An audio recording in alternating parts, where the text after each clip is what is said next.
News 46. Local coverage you can count on.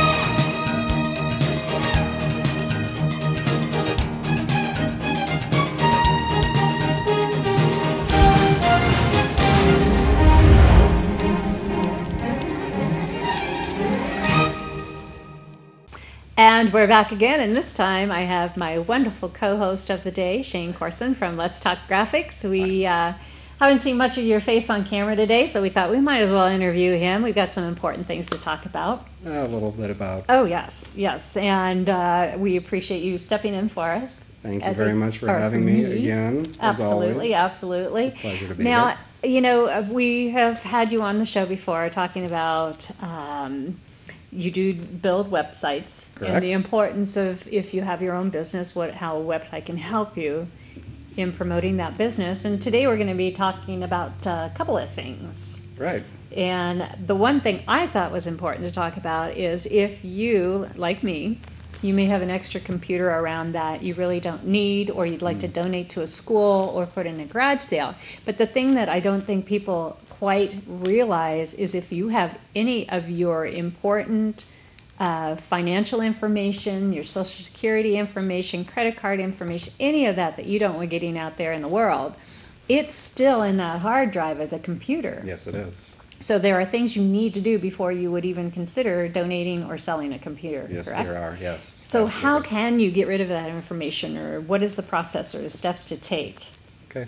Well, first of all, understand that there's two different things in a computer that a lot of people will get, or will use the terms interchangeably. First of all, there's memory in the computer, and whatever is in memory, volatile memory, disappears as soon as you shut that computer off. Then there's the all-important hard drive or hard disk, and that is where all of your data is actually stored.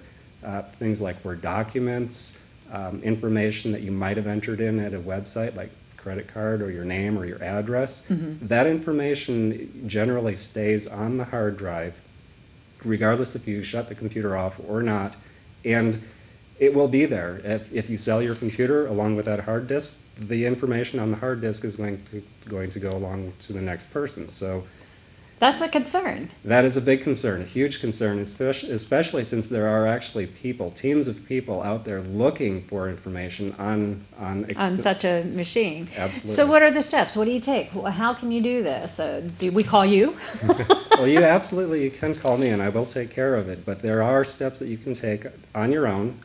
They would be more or less free of charge to download an application, and your time involved to launch this application on the computer, which the application basically, what it does, there's names for it, and plenty of applications out there you can download for free, but what it does basically is it just zeroes out every single byte of information on that hard drive, overwrites it with a 0 byte or a double F byte, and literally overwrites the old information with Completely. right. Okay. Now, you talked about you can download this yourself for free on the internet. You go to a website itself, and you said put in what? You can go to a website like download.com. So just write that in the search area or in Google, just put download.com. Download.com, right. That brings up that particular, what do you call it? The search, if you're in Google and you type in download.com, you'll see a list of results. Download.com is the actual name of the website. So you That's could where either you type it wanna in go. Google, Right. or you can type it in your address bar and go literally straight to the website. Once you're at download.com, there'll be another search mechanism.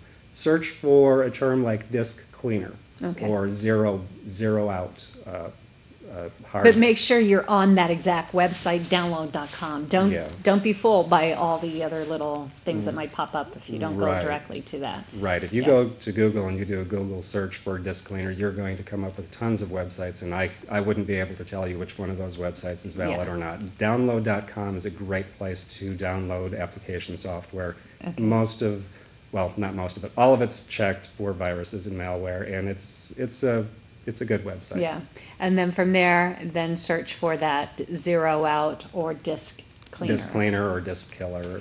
And is it a terms. fairly easy process? Does it take you through a process, or you just click on it and then it does it the rest? Or You install it just like you would any other Windows application. Okay, but there's some of these times when you try to install something and then sometimes they'll say, well, you need to take off your Norton or your whatever antivirusware is, and then people are like, how do I do that? Yeah. Or, you know, and it freaks them out. Yeah. Generally, now keep in mind. Oh, this we is an don't have old to care, though. computer. This is an old computer. Who the heck Exactly, cares? exactly. So it's an old computer. The application or the installation should be fairly straightforward. Okay.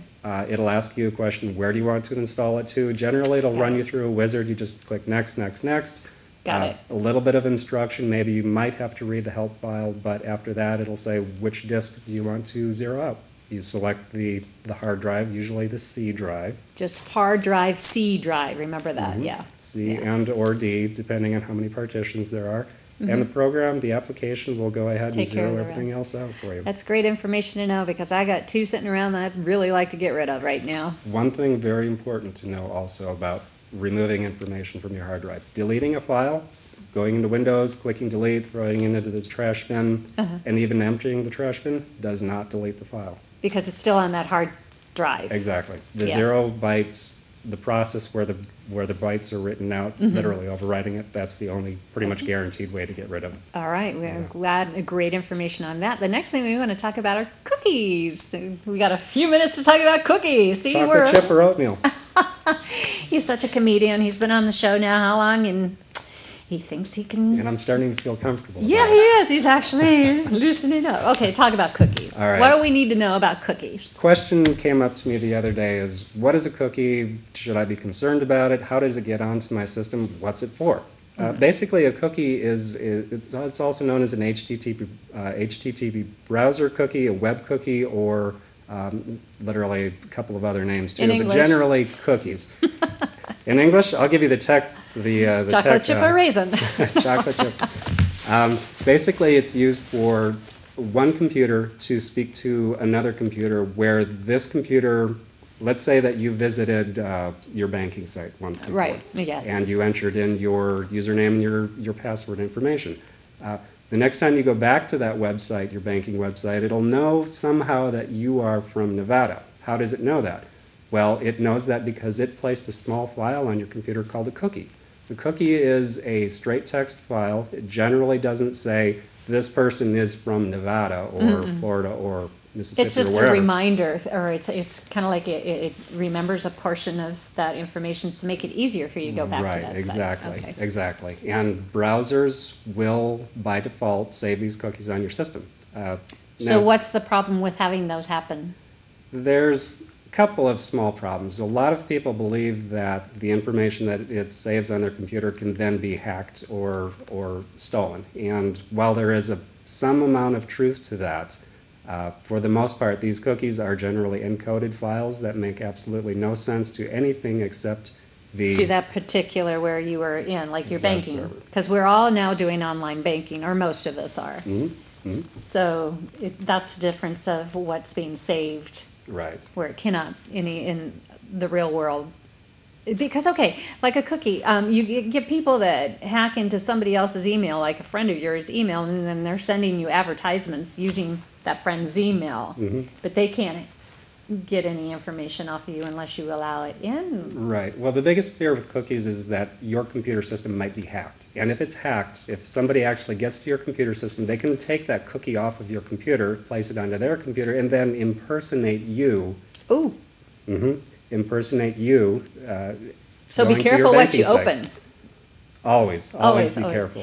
Now, there was something came up where I was trying to get onto a site, and I think it might have been the Rosetta Stone or it was something else, and it said you need to allow this browser to allow the cookie, or the cookie is blocking this browser from going there. Is that a safe thing to do, as long as you know why you're allowing that cookie to go Yes. through or whatever? If you're absolutely certain that you're at the right website and you do need the functionality of cookies, a lot of websites require that you allow cookies on your website.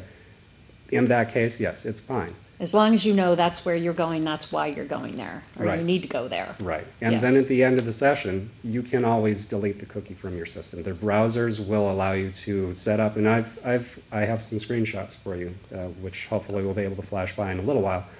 There are ways to set your browser to make sure that cookies are deleted at the end Yeah. of each, And that'll be shown while, as we're talking, they'll be showing those files, so, Okay. because we're out of time, we're always out of time, and there's so much So quickly. information that, we need to know these things, because like I said, I'm not that literate with a computer, I'm learning, but this is great to I have make you on. house calls.